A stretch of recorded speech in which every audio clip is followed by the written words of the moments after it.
Afternoon, ladies and gentlemen. Welcome to today's meeting of the Planning Committee. My name is Councillor Mike Johnson. I'm Chair of the committee. If the alarm sounds, the premises must be evacuated immediately. Do not spend time collecting personal belongings. All emergency escape routes are clearly signed. Once you have left the building, the assembly point is in the High Street opposite the Guildhall. This is a public meeting and members of the public and press are permitted to report on the proceedings. Reporting includes filming, photographing, making an audio recording and providing commentary on proceedings. Please note this meeting is recorded and streamed live. These recordings are published on the relevant page of the Council's website. By choosing to attend this public meeting, you are deemed to have given your consent to being filmed or recorded and for any footage to be broadcast or published. Members and other speakers are reminded to use their microphone when speaking. Thank you. To the agenda. Item 1, appointment of substitutes. We have Councillor Lawrence for Councillor Orcott and Councillor Mrs. Lucy Hodgson for Councillor Roberts. Thank you, Margaret. Declarations of interest. Lucy.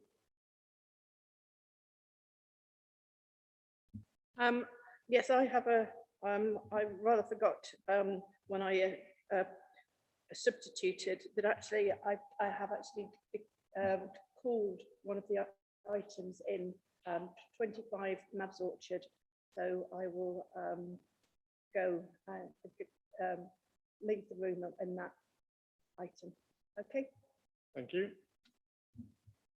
Any more declarations? No, thank you. Next item is minutes of the previous meeting. I shall go through these page by page. Stop me if you have a problem with them. Page 1, 2, 3, 4, 5, 6, I remember now, it was such a short meeting. 7, 8, 9, 10, 11, 12. Unlucky for some, 13, 14, 15. Thank you. I'll happily sign those at the end of the meeting. Public participation. There's no public participation. Thank you. Public representation. Yes, we have a speaker today on 25 Mabs Close, Mr. Paul Norton, as the objector. Thank you. Thank you.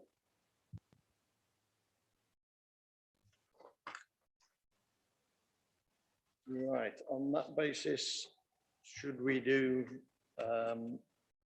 item 8 first? Do you object, Richard? Thank you. You happy to do that, Alan? Okay, if the speaker would like to approach the table.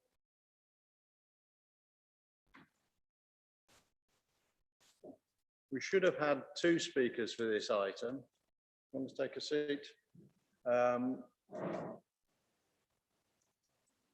The applicant, unfortunately, is unable to attend, and you should have in front of you an email expressing his thoughts on the matter, which is obviously a truncated version of what would have been said.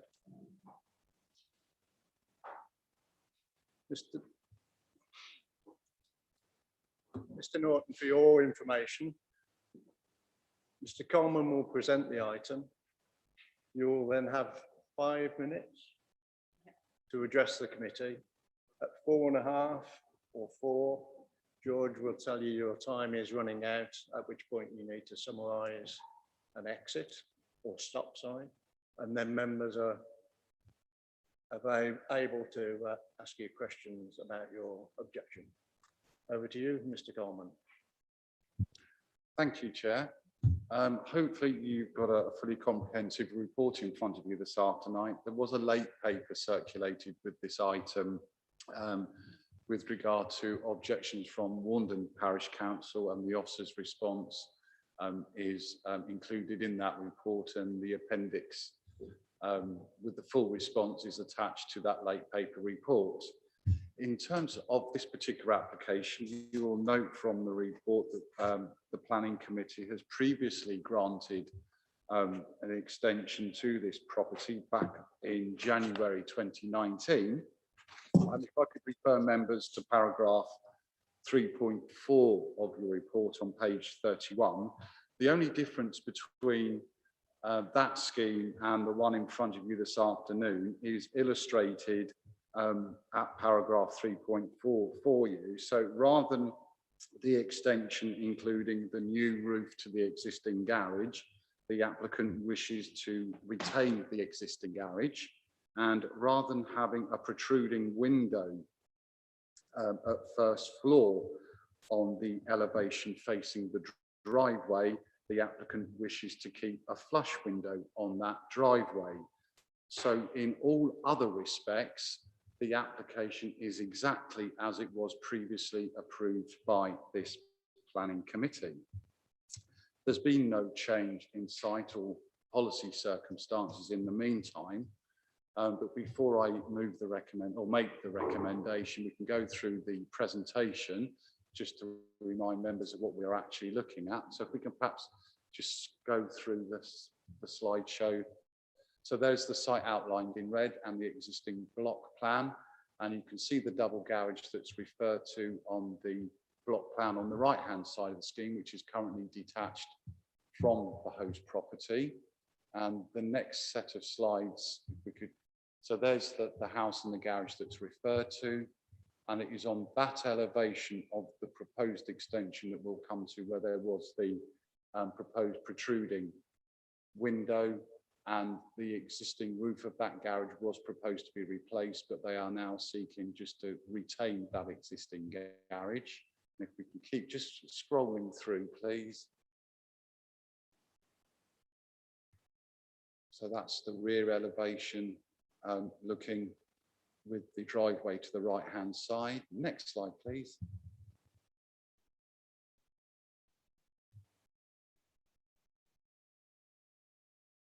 And there we can see the relationship of the application site with the neighbouring property that Mr. Norton lives in. So we can see that there is already a substantial relationship between the host and the neighbouring property. And the extension would be to the right-hand side of that gable elevation. We keep on going through, please.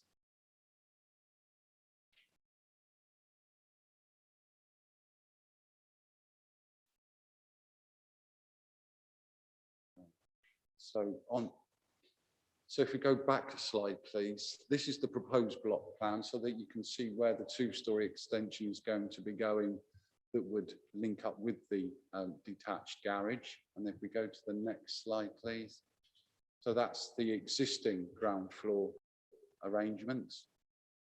Next slide. And that is the approved at first floor. So you can actually see where that protruding window was. Next slide, please. And again, that is the approved ground floor. Next slide. And that's the proposed. So you can see, apart from where that window and the garage, there is absolutely no change between the two schemes. Next slide, please. And that's the approved elevations that were granted by the Planning Committee in January 2019. And the next set of slides are existing. That is now the proposed. So just draw your attention that the protruding window at first floor is no longer proposed, and it's to be with a flat flush window. Next slide, please. And again, existing rear elevation. Next slide.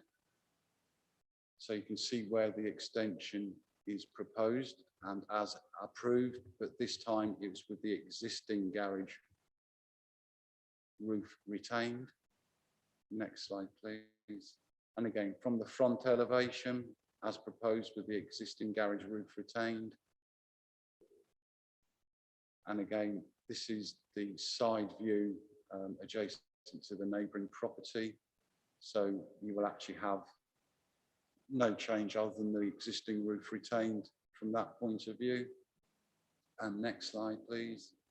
And again, elevation of the existing garage. And next slide, please. So just to remind you, that's the existing block plan. And next slide, please. And then the proposed arrangement. So for the reasons set out in the report, we find that in comparison with the approved scheme, the two minor changes that are now proposed under this application are acceptable. And for that reason, we recommend the application for approval, subject to the conditions set out in section 9 of your report. Thank you, Chair. Have the applicant's email in front of you. So over to you, Mr. Saunders, for your 5 minutes. Afternoon all. My name is Paul Norton. I live at 27 Mabs Close. I'm objecting to the planning application of 25 Mabs Close. 25 Mabs Close is a substantial 4-bedroom detached property with a double garage at the end of a shared access drive. Access is shared with 3 other properties. It does not benefit from its own dedicated independent access to a public carriageway. Current living accommodation is approximately 124 square metres. Plans show new living accommodation of approximately 189. That's an increase of 52%, which equates to 65 square metres. To put it in context, the average size of a small 2-bedroom terraced house in the UK is 65 square metres.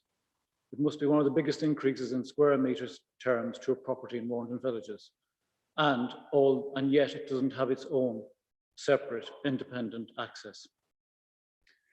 Increased living area and an increased bedroom offers the opportunity for more residents, which in turn leads to more cars. Existing car parking space and garaging are being allocated to patio area and living accommodation respectively, which leaves reduced area on the site to be dedicated to parking and a very limited turning area.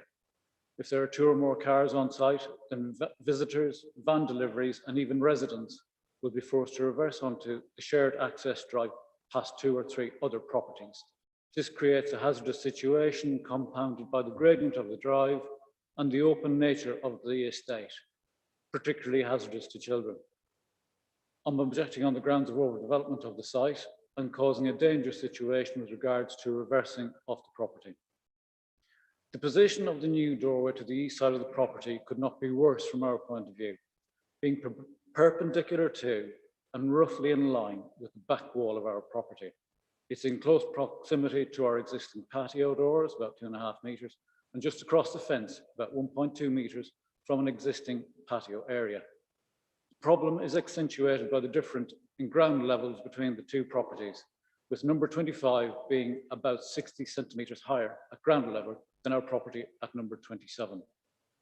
This means that anyone leaving by that door will have a clear sight over our garden. I'm objecting to the addition of that door due to its negative overbearing effect. The close proximity and raised elevation will have a severe impact on the privacy and peaceful enjoyment of our garden. At the moment, the rear of the property is accessed from the west near the garage. The proposed plans now show the only access to the rear of this property and the new utility door will be via a gate or a door that gives access from the east side of the property. In short, everything that used to be taken to the rear via the west side will now move to the east side, all adjacent to our house at number 27. This will inevitably lead to more foot traffic and associated noise adjacent to our house and fence at number 27. The close proximity of this new access will have a negative impact on the privacy and peaceful enjoyment of our property and garden, and I'm objecting again on the grounds of increased noise and reduced privacy.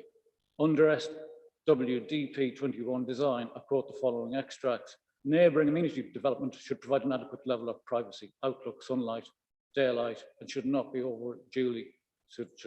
unduly overbearing. My view is that the proposed new door on the eastern elevation to 25 Mabs Close and the new access to the east side will be in direct contravention of this element of SWDP 21. The proposed ground floor plan submitted as part of this application shows what looks like a gate or a door to the new east access on the northwest corner of our property at number 27. I would ask specifically that no fixtures, fittings, anchoring points for doors, door frames, gates, etc. to be attached on or near the walls, foundations, or fences of our property. Thank you all for listening.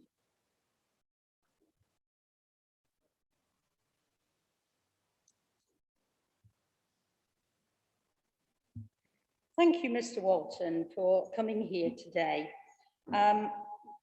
Obviously, you're not happy with the proposals that are being made here, but you do understand, I'm sure, that in January 2019, permission was given. So what we're concerned with today is what changes there are from the planning permission that was given to the one that's being asked for today.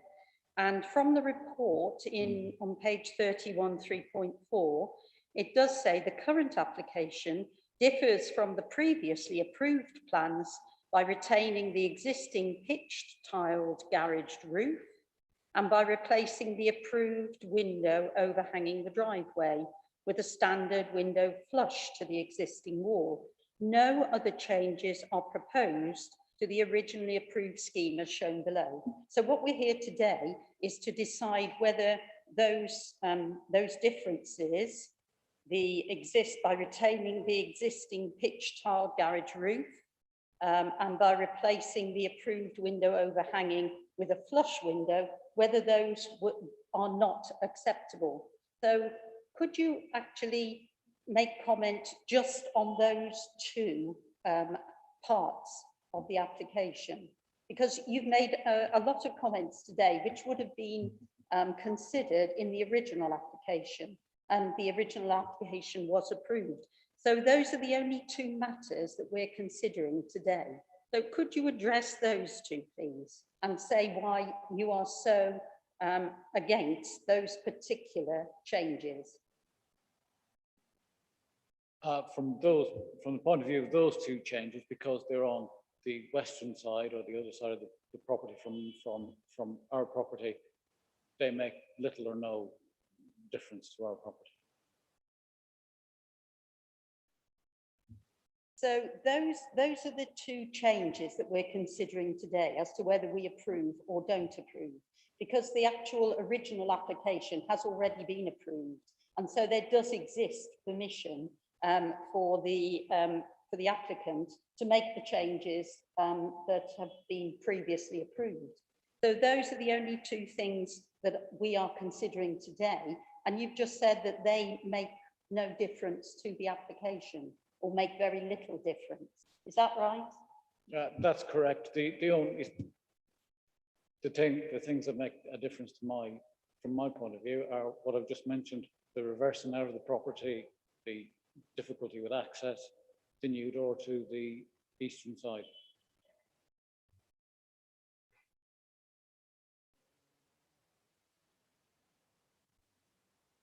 Could I ask Karen for a comment on the traffic issues? Thank you, Chairman. I mean, I'm not sure that I can add anything more to what Councillor Hodges has already said. I mean, members made a decision that this was acceptable. Apologies, it may not have been members, it may have been an opposite delegation. But, you know, at the time, it meets with our standards, so we didn't object to it, and officers were happy with that. So that is not for consideration this afternoon. Thank you, Karen. I suspected that would be the case. Any more questions for the objector? No? Thank you for your contribution. We'll now go into debate. Anybody want to comment? Pat. Thank you, Chair. As Councillor Hodges has already indicated, we're not rerunning the original application. So sadly, many of Mr. Norton's comments can't be considered today. What we are considering is simply the windows, and the comments really in 3.4 are the main issue here today. And as Mr. Norton has indicated, they really don't make very much difference to the amenity value of his own property. So that said, I'd like to propose this. Thank you. Do we have a seconder? Thank you, Councillor Hodges. We will go to the vote then. George.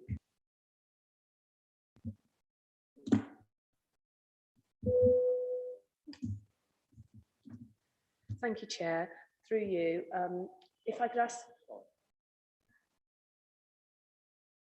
there's been a proposal and a seconder to.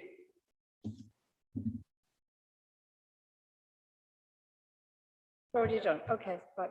I was just wondering about what gentleman said about fixing things to his fence. Would it be possible at this stage to add a condition that no fixings could be made to his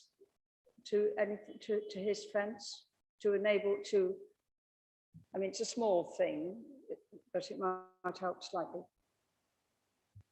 At the end of the day, it would be a civil matter, obviously, because the applicant would need Mr. Norton's consent to do anything that would affect his building in the first place. So I think it wouldn't necessarily be a reasonable condition in that respect.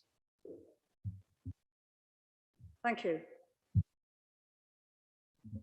Thank you, Chair. If I could ask all members in favour of the recommendation to approve the application to raise their hands, please.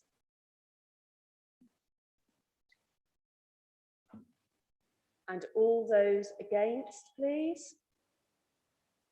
And any abstentions? The motion is therefore carried, Chair. Thank you, and permission is granted.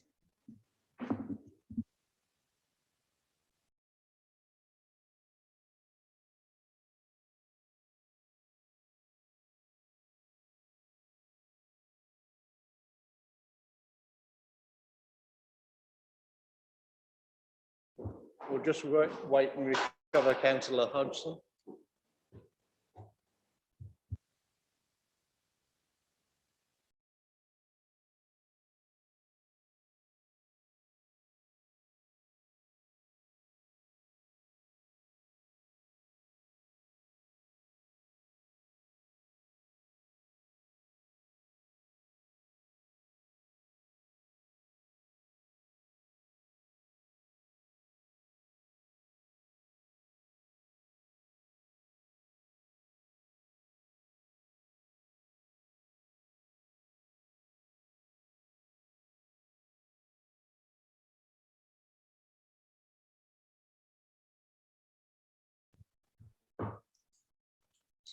Thank you, members. We move on to agenda item, give us a clue. 8, or is it 7? Yeah, I'll do it. Over to you. Thank you, Chair. There are no late papers associated with this item, and hopefully, as members will have picked up from the report, this was an application that was deferred by the Planning Committee 7 months ago in December 2020 in order for officers to negotiate amendments to the scheme to reduce the demand for car parking. And as you can read from the comments section of the report, officers have sought to enter into those negotiations with the applicants. And there was initially a scheme that was submitted for initial comment to reduce the number of apartments to 4. But as you can read in the report, that still would have attracted objection from the Highway Authority. So before I proceed, perhaps we could just refresh our memories of the scheme itself by going through the presentation. So the first slide there is the existing floor plans of the former or currently vacant public house. The next slide, please. There follows a series of photographs now to show that the premises in context. So that's a view from Bromyard Road on the corner of Knight Street. And there you can see that there are actually 4 cars parked on the forecourt, and you can see that there are parking restrictions in place on Bromyard Road and Knight Street. And there is a drop curb in place to serve those 4 spaces. If we carry on through, please. Again, wider context on in Bromyard Road with the parking restrictions in place. And again, a view down Knight Street. So you can see that the cars on that last slide. So there are parking opportunities, but that would preclude any parking opportunities on both sides of the road. So it's only on one side itself. And the next slide, please. And this is actually within the site itself, former sort of beer garden area. And the next slide, please. And again, this is a view of the premises from Knight Street. And next slide, please. From the rear, across the boundary wall to the beer garden. Next slide, please. That in context as well. Next slide, please. And this is the proposed layout, where you can actually see how the proposed apartments would be configured within the premises and where provision for car parking would be made. I don't think there's any more slides. If we can go on, yeah, if we can just leave it on that slide, please. So we're, as officers, we're left in a quandary here because we did originally support the application for 6 flats. Clearly a reduction to 4 flats would have lessened the parking pressures, but in the absence of support from the Highway Authority to a revised scheme, the applicant has said that he wished the current application to be considered as originally submitted. And for the reasons set out in your original officer's report, which is repeated for you at paragraph 2.5 of the report, whilst it's acknowledged that we do have an objection from the Highway Authority, nevertheless, for the reasons that officers originally spelt out for you, our recommendation remains that planning permission be granted, subject to the conditions set out in the original report for you accordingly.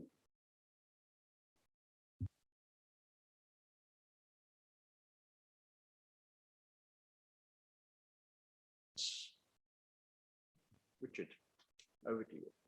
Yeah, thank you, Chair. Disappointed to see this come back to Planning Committee in its previous form. I believe, and I still believe, there is room for compromise with this application. I think 4 flats would have been acceptable, and it's a shame we haven't got that before us to consider. This is a very old pub, the Garibaldi. It dates back to the 1880s. It's one of the oldest pubs in St. John's and in the city as a whole. And it is a very significant local landmark. I have been informed very recently that there is local interest in it remaining as a pub, with a local landlord expressing interest in acquiring the site to enable it to keep trading as such. But I understand that's not an issue for planning concern here today. St. John's councillors did visit the area a couple of weeks ago and spoke to a lot of local residents in Knight Street and in the Happy Land area. And I think it's fair to say there is universal opposition to this proposition, as the nightmare it would create in parking terms is intense. You will have seen from the pictures how narrow Knight Street is, and to say that there's a parking opportunities there is understandable comment, but it's slight exaggeration of reality. When no vehicles in no houses in that area has got any off-street parking, this would add a significant pressure to the local area. And notwithstanding the fact that there's a possibility of parking restrictions being extended on Bromyard Road, which would add to the nightmare in this area. It is very heavily congested, and a serious unintended consequence would be a parking chaos in this geographical area. I simply don't believe it could cope with any more on-street parking in the Knight Street Happy Land area. It would simply be a damage to the local neighbourhood and undermine local harmony.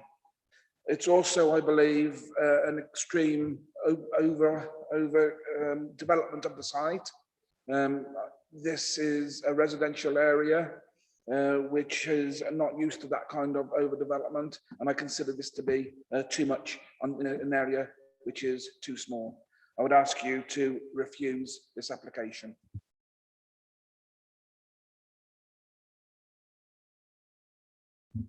Thank you. Questions, from members? Councillor Amos. Yeah, thank you, Mr. Chairman. As Councillor Udall said, it's interesting this has come back because the last discussion we had, I remember it quite well, and I don't recall there being any enthusiasm or support for this proposal. So we're now discussing the same thing again. But nothing's changed. And I applaud Highways for maintaining their opposition simply because it doesn't meet the parking requirements as laid down. Not by 1, not by 2, not by 3, not by 4, but by 5 spaces. We're talking, if we're talking 6 flats, we're talking 12 people plus visitors. And Councillor Udall is right, I can confirm that there is a proposal for more parking restrictions on Bromyard Road due to congestion, and that will put more pressure on side road parking. And those roads are narrow. So to proceed with this, in the knowledge that there is another parking restriction scheme coming in to add to the pressure on parking, bearing in mind that it says in the report, the primary concern of the objectors is parking, it really, I think, is irresponsible to proceed with a scheme like this. Obviously, the applicant didn't want to go down to 4 because he's, I think, very well aware of how important parking is to these flats. There may be a bus route outside, but as I keep saying, that doesn't mean people won't have cars, Mr. Chairman. People can go to work by bus, they can walk to work, but they're still going to have a car for weekend use or leisure use. So that's not relevant whether there's a bus stop outside or not. So for those reasons, I would move the last paragraph objecting to this application on the grounds of parking. It's not a marginal difference, it's a significant difference. As I say, bearing in mind what we know about the parking situation there and the proposal, as I say, I think it's irresponsible to proceed with this. You can't keep putting or trying to put a quart into a pint pot. You know, just because you've got a building doesn't mean you can fill it with people and cars. And you need to think of the consequences of these decisions. We've got a classic one at the moment with Hallow Road being closed because of a planning application that Malvern Hills passed. It's now look at the effect it's had on the west side in Worcester with a road closed for 6 weeks because of a planning decision that they made some time ago. Consequences are on us. And this will have equally bad consequences because people simply won't have anywhere to park. It's not as though, Mr. Chairman, there is capacity in these side roads at all. So for those reasons, I would move the refusal on the grounds in paragraph 2.8.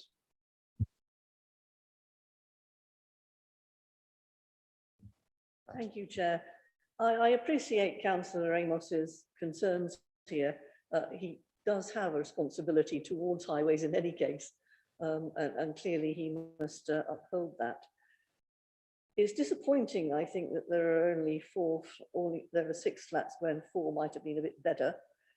I'd like to ask Highways, really, a Highways officer, what she thinks of the fallback position with regard to displaced parking in this case.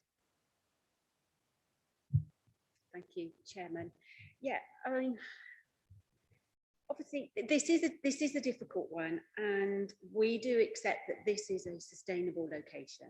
And you've heard me say on many occasions here that, you know, we would anticipate residents of these type of dwellings in these locations to choose maybe not to own a vehicle. However, within our adopted policy, it does state that we have to look at do an assessment of the availability of car parking opportunities within 300 metres of such a site.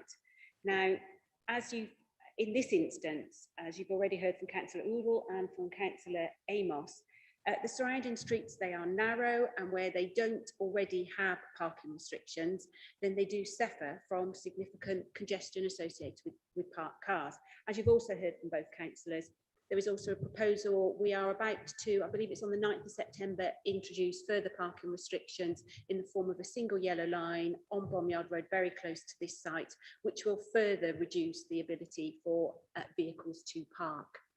So it is, as I said, it's a tough one. It's a sustainable location, but obviously for those residents that may choose, they don't want to be car free, they are going to have to park somewhere and they won't be able to. I mean, has that answered your question? I'm not entirely sure I have answered your question. May I ask, I did ask about the fallback position because this was a pub at one time. And we are talking about changing it to flats here. So there is obviously some kind of fallback position involved. You're correct. There is a fallback position, and the pub does the pub use does have a car parking accumulation associated with that. But in this instance, there is, if you take that fallback position into account, there is still a shortfall in parking, and it is that shortfall that we object to. Apologies that I didn't know. I should have just answered that. Thank you. No, that I just wanted that to be clear. Thank you. I think we've got three reasons why we could potentially refuse it. Significant shortfall purely in terms of the scheme in front of us.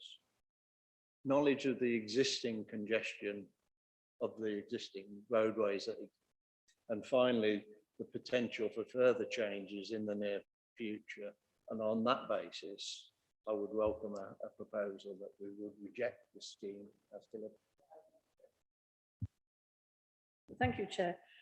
I'll go with that proposal because I think that while it's always sad to see a pub go, because it is a community facility after all, I think there are good reasons for it becoming residential, but this perhaps is not quite the right application. Can we give as a reason for refusal something that hasn't happened, like possibilities of changes that may come into effect? Can we put that forward? It just seems that we're saying something may happen, which would be a reason to refuse this, but then of course it may not. Perhaps I could assist, Mr. Chairman. The proposal is intended to come into operation in September. So the proposal is already there. It's now being implemented, effective September of this year. Can I, yeah, Chairman, if I could just come back. But even if that proposal wasn't going ahead and the further parking restrictions weren't going to be put in place, we would still be objecting. But as Councillor Amos has stated, that proposal does go in. I believe it's the 9th of September it would be implemented. But even if it didn't, our objection would still stand. Yeah, I'm happy with the other two reasons. I was just a bit unsure about putting forward as a reason something which, with the best will in the world, is intended to be put forward in September, but it hasn't yet happened. There, I think you were saying, Councillor Amos, it is going to be implemented. That decision has already been made.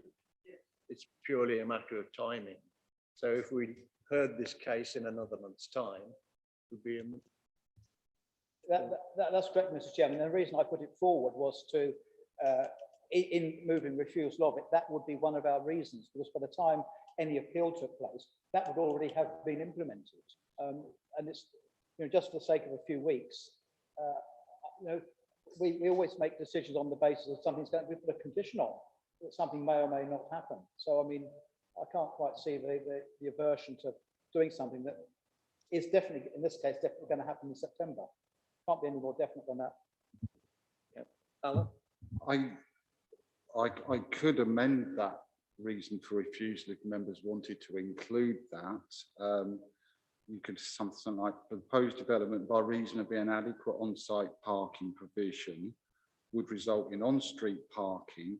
That would be further exacerbated by proposed parking restrictions due to be implemented in September 2021 to the detriment of the safety and free flow of traffic, so on and so forth. There's no element of public consultation. This is a matter of it's going to happen. Thank you. For clarity, if I may just say, to support what Councillor Amos is saying, and that's a rarity in itself, as Councillor Amos will know, that if I had not objected to those extra traffic regulation orders, which I had in very forceful terms, they would have already have happened by now. The fact that Councillor Amos has overruled my objection means that they will be going down in September, which actually adds weight to the refusal for this application. It's not something which I would like, but it's something which is a reality and something which we have to accept.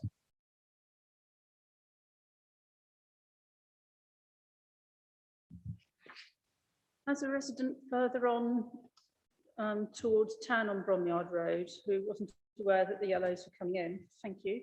However, the point I was going to make was that a lot of cars turn into Comer Road, trot down Lambert Road, and then go into Knight Street to turn their cars round. So it is it's almost like a roundabout.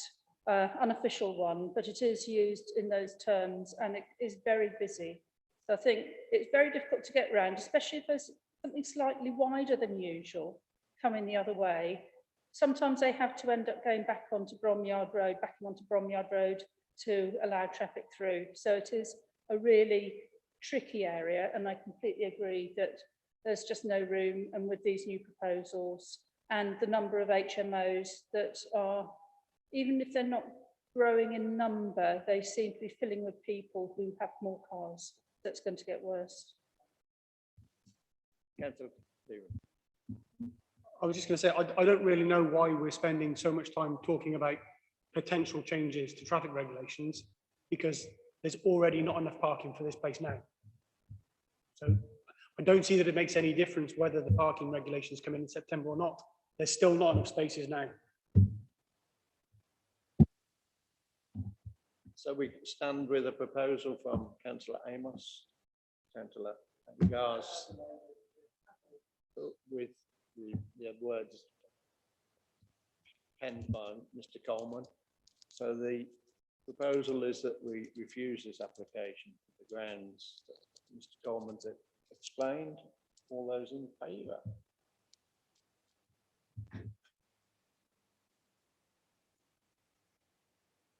Unanimous. Thank you.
We move on to agenda item 933 Beach Avenue. Alan. Thank you very much. Again, there's no late papers associated with this report. There is a presentation, but I think effectively I can give you a shorthand presentation initially. If you can just refer to page 43 and 44 of your report, what we are seeking is, or the application is seeking, is approval for the extension as built and as illustrated on page 44 compared to the scheme as approved on page 43. So with that in mind, if we can go through the actual slide presentation, please, Margaret. There we have the site and the surrounding area. So it is a proposal that relates to a detached property. Next slide, please, Margaret. Photographs of the existing property. So it's quite a substantial property, and the site does have the capacity to accommodate the extension. The actual size of the extension isn't as much of the issue. It's just really how they've actually finished the roof treatment of the rear elevation. Next slide, please. So that is the view of the rear elevation. Next slide, please. And again, we have the floor plans, ground and first floor. Next slide, please. And then that is as proposed. So it's not that they're seeking any increase in the size of the extension, just merely how they've actually treated the roof, going from a cat slide to more of a more traditional sort of gable-ended roof treatment. Next slide, please. And again, the floor plans as set out. Next slide, please. At first floor. Next slide, please. So that's the existing elevations as shown on the photographs. Next slide, please. And next slide, please. So again, that is as originally approved, and it was a delegated decision as approved. And this application comes to you following enforcement investigations. Next slide, please, Margaret. And that is the scheme as it has now been built. So it is an unauthorised development. It's unauthorised, it's not unlawful.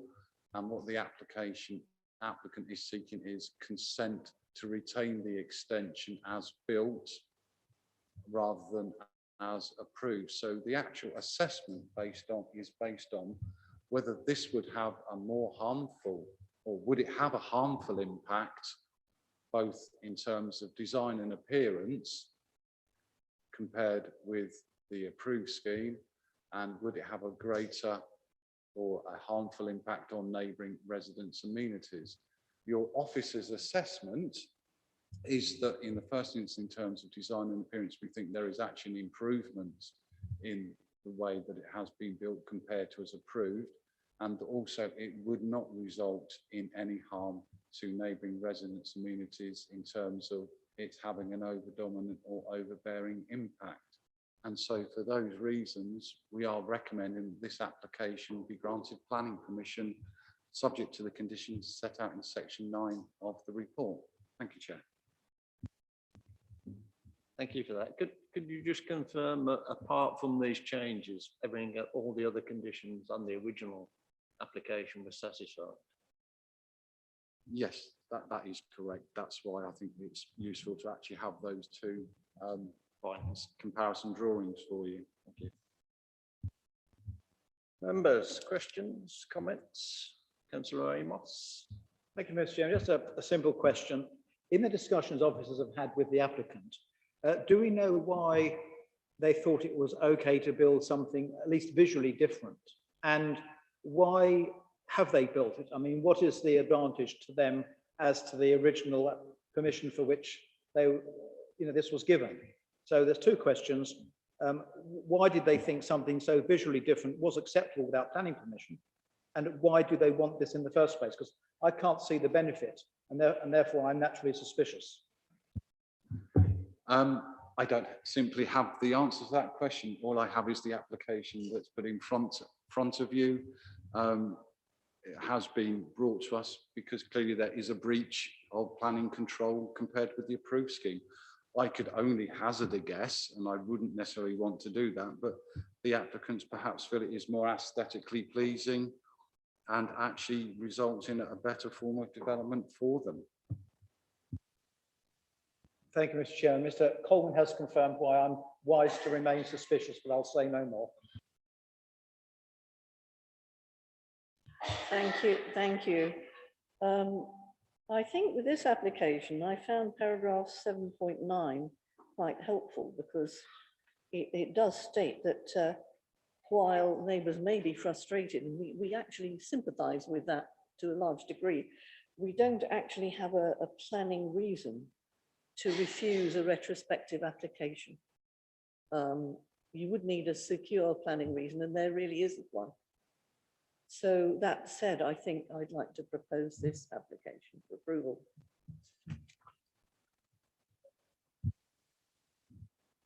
Thank you, Chair. Would this have got permission in its new form? If it wouldn't have got permission in this form, then yeah, no, it would have done. That's why we're recommending this one for approval as well. We find it satisfactory in regard to design and appearance and impact on neighbouring residents' amenities. I think we partly, as a committee, take against retrospective applications because we feel that applicants are riding roughshod over us and over the City Council and over the whole planning process. And so it's very natural for us to feel, you know, they've gone ahead and done what they wanted and they haven't followed what we've said they can do. But as Kat's just said, 7.9 quite clearly says that there's nothing in planning legislation to prevent these retrospective applications, and we shouldn't be prejudiced because it is a retrospective application. And it does appear that, you know, it's a small change, it's a cosmetic change, and maybe they change builders, maybe a new builder came along and said, you know, that would look really much better if you did it this way. Who knows why, but we shouldn't be prejudiced against it because it's a retrospective application. Thank you, Councillor Hodges. At Chairman's briefing, I asked the question, how was this picked up? And I would suspect if it wasn't one of our building control officers telling us about it, it may never have been picked up. The applicant has Mr. Chairman, done, it was the brought to the applicant has attention done of the the right committee thing. because Councillor Lawrenson called Yes. in. But he's called this in presumably because he's been notified of the difference. Or was that through planning? As a result of enforcement investigation. So was it one of our enforcement, was it one of our building control people? No, neighbouring residents alerted the enforcement team to that, and Thank you. hence the application.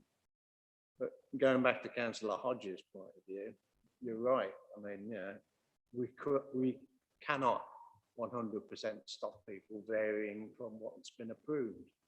It's only if what they subsequently do is not acceptable that we've got grounds to call foul. So on that basis, did you make a proposal? You did. You happy to second it? Over to you, George. Thank you, Chair. The motion is to approve the officer's recommendation. All those for? Thank you. And those against? Any abstentions? Thank you. The motion's carried.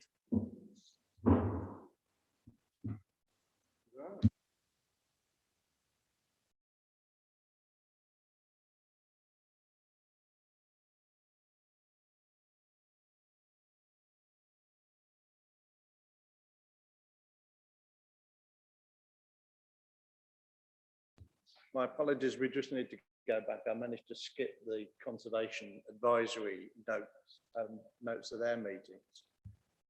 Are we happy to note those? Thank you. Oh, of course, you were there. Thank you. Right, agenda item 10. Sean, welcome. Thank you, Chair. Chair, I'm just struggling with internet connection at the moment, so I'll begin without my report in front of me, if I may. I do know it fairly well. Thank you. Members of the committee requested that we bring a report here looking at complaints that we've received in relation to the planning service and lessons learned from those. And as the report notes, and as you'll be aware, scrutiny of complaints through their progress through the council system and the local government ombudsman is within the remit of standards committee. So, you know, it must be noted that the complaints that we do receive have already been scrutinised by standards committee on an individual level and on a macro level when we look at the annual report for the local government ombudsman. But that being the case, and members having been aware of particular complaints which have made their way through the system in relation to the planning service, you know, as the monitoring officer, obviously I'm at liberty to respond when members ask for an additional agenda item, and so that's what we have today. And I think really the focus of interest from members' point of view on this committee, as I've understood it, is to understand really the lessons learned and the measures in place to ensure that we can make service improvements in the future. So that's really what I'm going to talk about today. So the report notes that in the previous municipal year, 5 complaints were upheld against the council by the local government ombudsman, and they all related to the planning service. They have all been individually scrutinised by the Standards Committee. 3 of them related to the same matter, which members of this committee who've been longer serving members will be aware of, a case of hedge removal at Middle Battenhall Farm, and 3 of the complaints related to that matter. 1 complaint related to officer advice given about the instances of houses of multiple occupation in a particular vicinity given at a pre-application stage. And 1 complaint related to planning officer advice given about planning enforcement powers at a residential property. So that I think, you know, that's the sufficient degree of granularity I want to give you about the individual complaints. You'll be aware that they are reported on the local government ombudsman's website, and there's obviously some data protection considerations around the detail of those complaints, but that gives you an outline of what they were. In respect of the hedge removal application, the findings of the complaint investigation showed that the reporting to committee had caused confusion and led to the implementation of a decision which was not as intended by the committee members. So the translation of the committee's intention into an implemented decision was not correct. That was the view that was taken by members, that was the view that was taken by officers investigating the complaints, and that was the view that was taken by the local government ombudsman. But because of the significant interest in the case, we commissioned some independent legal advice, which confirmed our view that nevertheless, the decision was technically a legally correct decision and should stand.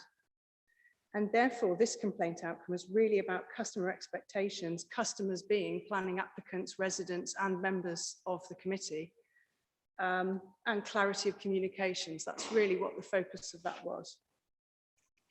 And that's really a similar theme with the other 2 complaints in relation to really clarity of communication and advice, because one of those really was a simple misunderstanding about what was being communicated in a phone call and how that was reflected in case recording notes.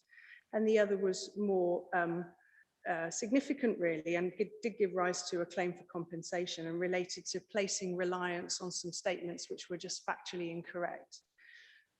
So for those customers, they were significant complaints, and they made their way to the ombudsman and they were upheld against us. We have also, during the course of this outgoing municipal year, had a number of complaints that we've looked at both stage 1 and stage 2 of our corporate complaints process. And I did commission an independent investigator to look at 2 of those stage 2 complaints. I'm just looking around. Councillor Roberts is very familiar with those, for example, because they related to his ward. You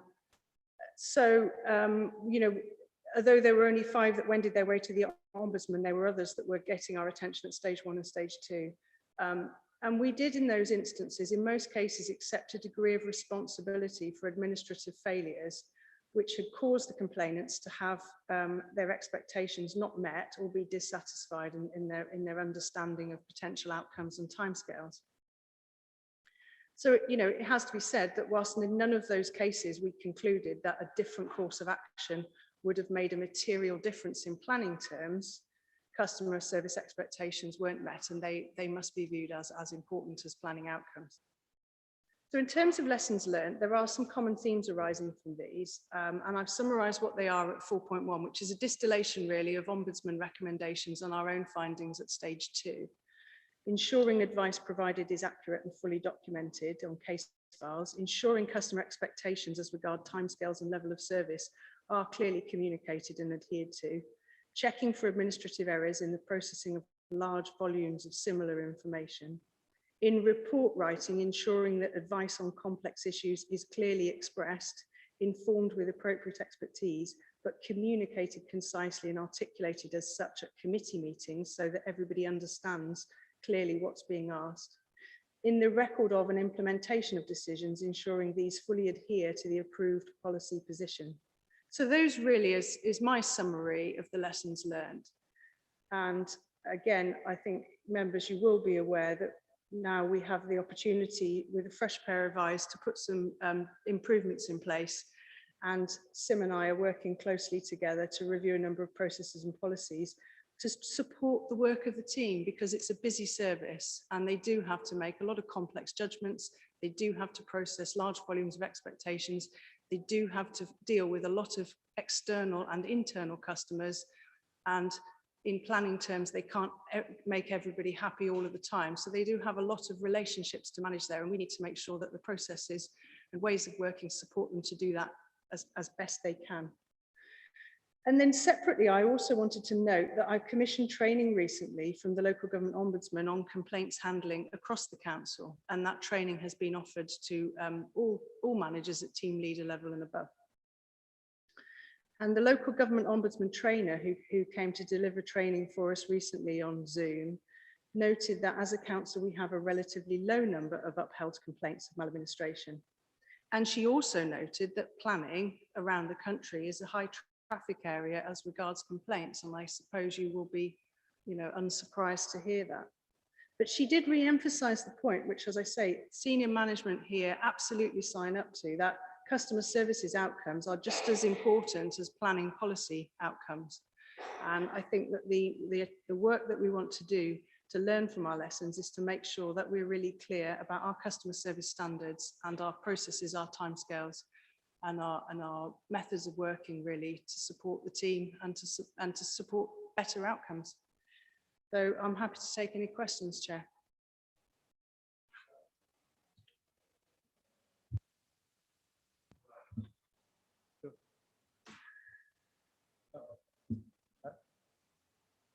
Okay, well, thank you, Mr. Chairman. Could I welcome this report? I welcome it very much, Mr. Chairman, and I think the committee was right to persist in its request for this report. And perhaps what I would suggest from the outset is that we can have this perhaps as an annual report to committee. And we don't have to make a big thing of it, but I think annually we could just keep informed of what's going on. And I say that for two reasons. The first one is, as I know with highways, everything we do in planning is high profile. People notice what planning does, or decisions we make, and people are affected. So it does matter to people. Therefore, these kinds of reports are very important to make sure we're running ourselves properly. And every committee, Ms. Stroud is quite right that reports go elsewhere, and they do come to audit and governance committee, as you all know, Mr. Chairman, and that's right and proper. But if you think about it, every committee of the council has a scrutinising function, not formally, but that is part of their job, because we want to make sure that what we're doing is in the public interest, that procedures, policies and finance are all being dealt with properly. So that's why I welcome this report.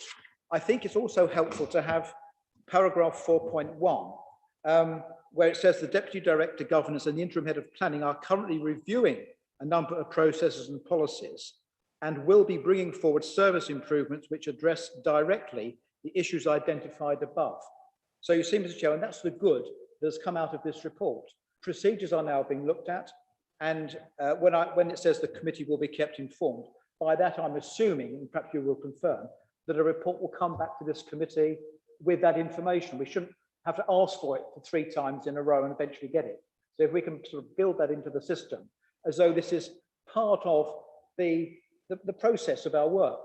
We're not interested in individuals or who said what to whom, but the lessons to be learned from when things go wrong so that the service can be made better. Thank you, Councillor Amos. I think that will happen.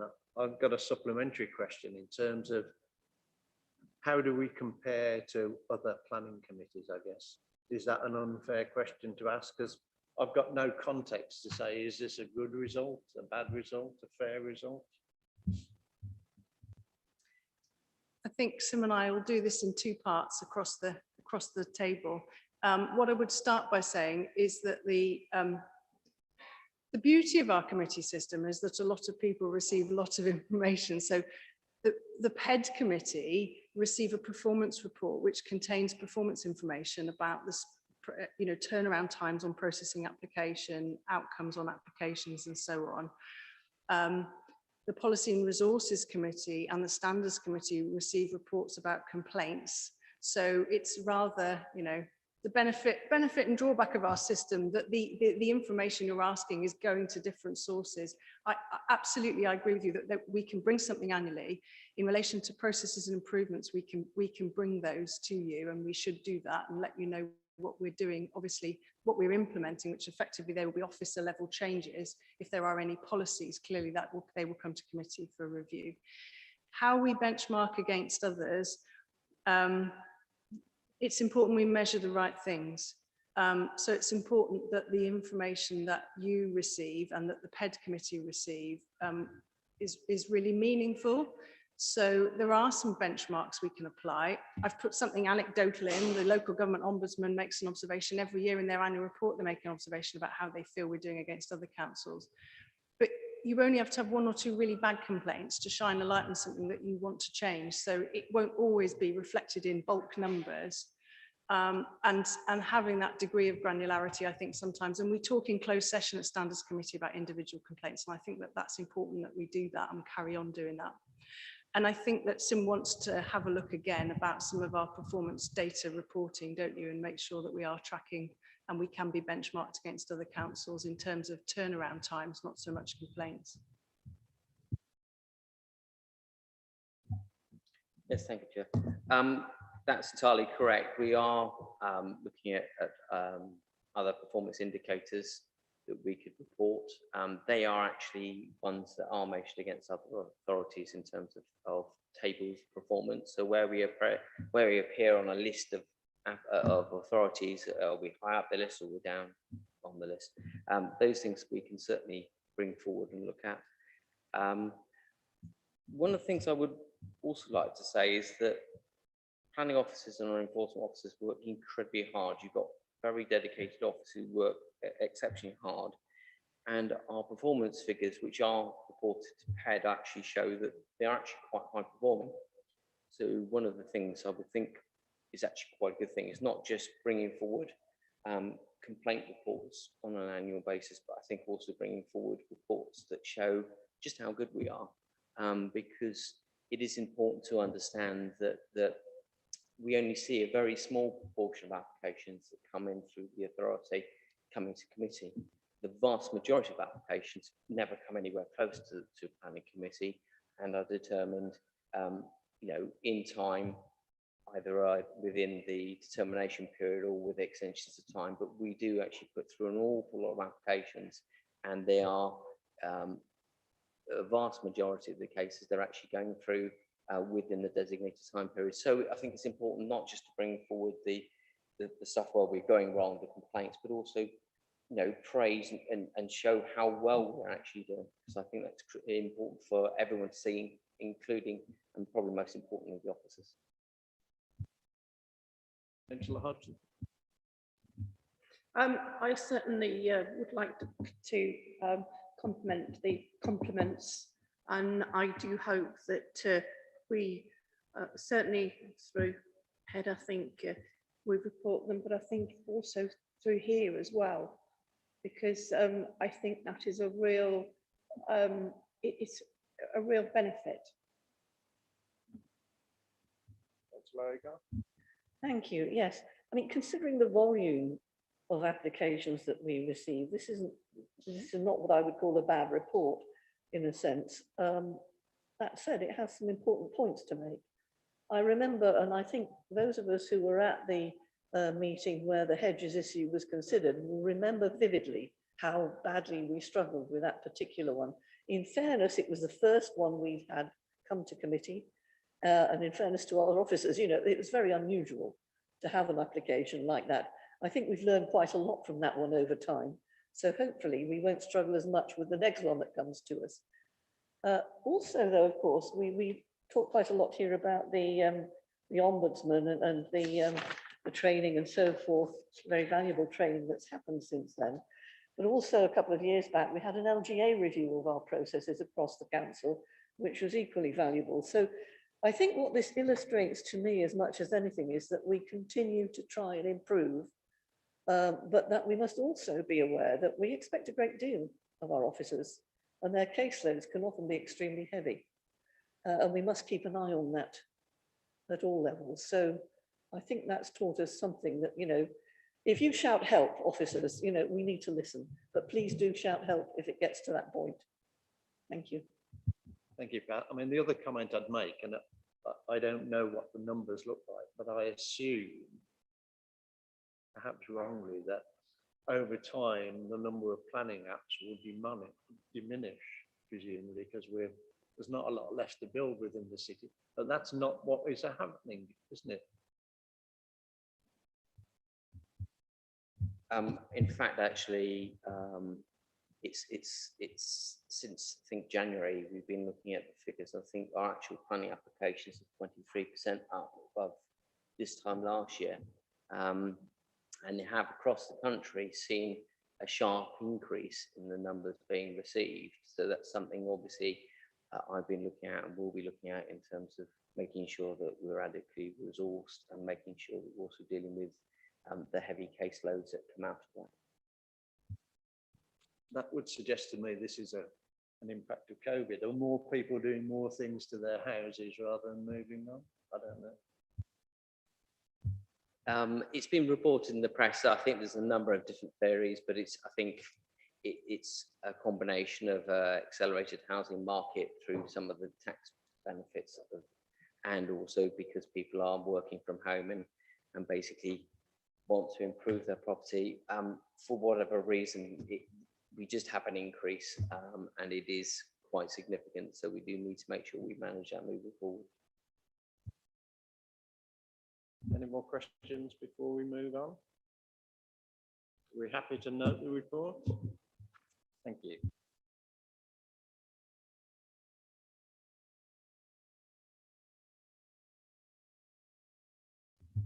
I've got a couple of things to say. I mean, this was a relatively short agenda, surprisingly short, given from where Pat and I started with a very long list of things that needed to be done, which is why we have another meeting scheduled for next week. But we were conscious that we needed to make up some ground, deal with the absence of our first meeting in the civic year. So we've got another meeting next week. I must admit, I haven't yet looked at the agenda, but I suspect it's a little fuller than this one. Is that fair to say?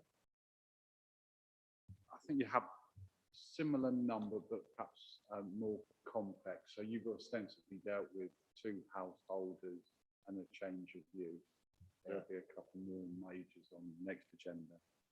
Okay.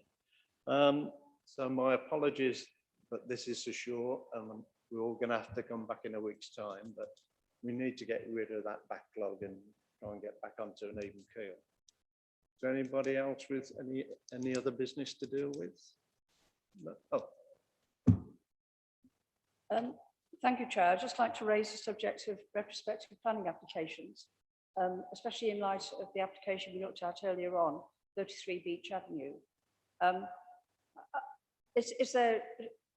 My question is, what more can we do to stop retrospective planning applications being brought to the committee? Because in so many cases, such as the one that we looked at today, we really have no choice but to approve them. And then, you know, it really means that architects and builders can change things as they go along. And is there anything more we can do? Perhaps if your officers respond. I don't think we would necessarily, if we had lots of these coming to us, we wouldn't necessarily say retrospectively that that's okay, because people might be building a carbuncle and we would object to that. So I don't think we should take that one case as a given, but perhaps officers need to comment. Yeah, basically anyone who's, there are a few things that people do which within planning, which can be criminal offences, and they relate to adverts, works to TPO trees and listed buildings. So there's certainly things that we can take in relation to the action we can potentially take in relation to them. But generally, for everything else, people will build things without permission, by mistake or on purpose. The motivation is the individual, and we can't And there are steps we can take. If there's a breach taking place which we have significant concerns about, we can take action against that, and we can stop it through temporary stop notices or stop notices, or in fact injunctive procedures if we consider that necessary. Those are in relation to serious breaches. And the issue with enforcement is we only take those as a last resort. We actually speak to developers or applicants first of all and say, look, stop, you need to regularize. If they don't do that, then we need to consider if it's expedient to take enforcement action, or in fact, actually in these cases where we'll invite an application in from them to regularize it. But it is people's choice to make these decisions. And if they do build things without planning permission and it subsequently gets refused and they then get it dismissed at appeal, then ultimately, and it has happened, and it does happen across the country, that what they've built is demolished. And that's the risk, that's the ultimate risk that they run, other than where we decide it's necessary to take in affirmative action in terms of regularising or stopping a breach taking place. So not everything that comes to committee, which has come forward as a planning application, will necessarily be an officer recommendation.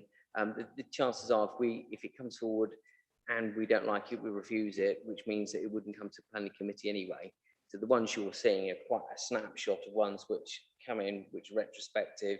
Officers are happy with it, and then it's called to committee. Because if it's something we've refused and we would take action against, it would be dealt with under delegated power. So you're seeing quite a small snapshot, and it's only where officers are okay with it, and it's a retrospective, and it's actually called into committee through whatever mechanism, neighbour or elected member. In those cases, we will be approving, but there's nothing to say that actually you may disagree with officers. You may not, it's your gift to decide as to whether or not you wish to grant planning permission. And if it's not granted planning permission, and they go to appeal and they lose the appeal, then they can ultimately pay the ultimate price of actually having that development for which permission hasn't been granted. They can have it demolished. So it is a risk. Thank you very much. I'd be interested to know how often that happens. I suspect it happens very rarely. I was just wondering, are the planning documents are kind of burdened with officialese, and looking at the conditions, we say, I was just wondering whether the wording could be tightened up. The development hereby permitted shall be carried out and completed in accordance with the following approved plans, etc., etc. Reason, to ensure compliance with the approved scheme. And could we not add a warning in there to make it clear that if they don't do that, they're taking this risk of demolish of their property or part of their property being demolished? It wouldn't, if we included that within a condition, it would fail one of the tests within the guidance and advice that we work to. And it's acknowledged and understood that those conditions must be complied with, because it says that they must, prior to the first occupation or prior to the commencement, they must submit those details. So it is implicit within the condition. I don't think we need to go to down the road of telling them that there is a risk if you don't, because I think it's well understood. If people choose to do that, then they do so at their own risk. Councillor Reynolds. Just a quick question, Mr. Chairman. I'm grateful to Councillor Bissett for raising this issue. People obviously are concerned about it. Mr. Manley will know of a case or cases that I've raised with him about persistent offenders, in the sense of there's a persistence of retrospective applications. Is he satisfied that we are, obviously one's got to adjust the remedy to the circumstances, but where people are constantly breaching the rules, hence the need for a retrospective, because they know the rules and they know how to get round them, that seems really to go against the spirit and the practice of of the regulations. And this is what annoys people. If somebody makes a mistake, well, that's one thing. But where it's deliberate, can Mr. Manley, in a sense, beef up the response that this council would give in that situation?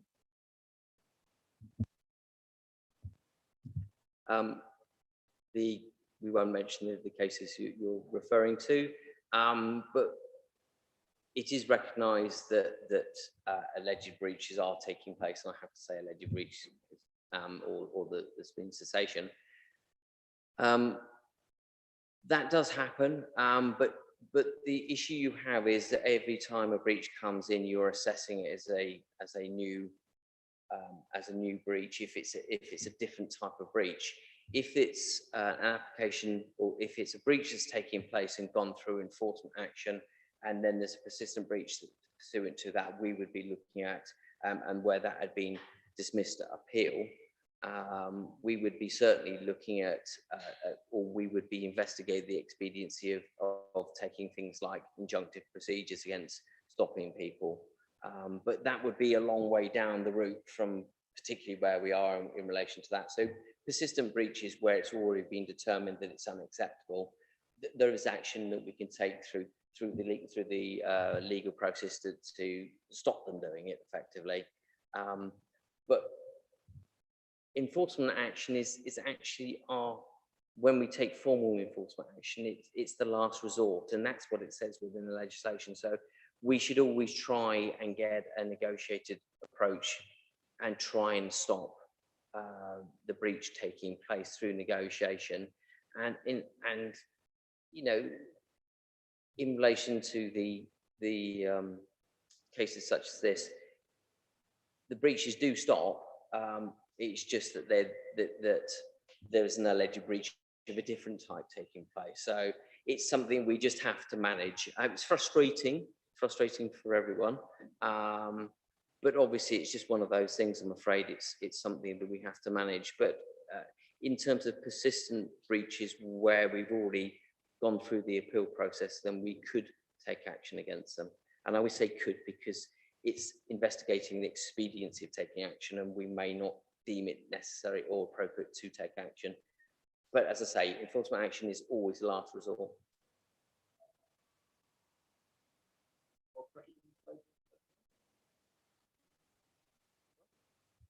We'll see you all again next week then. Thanks very much.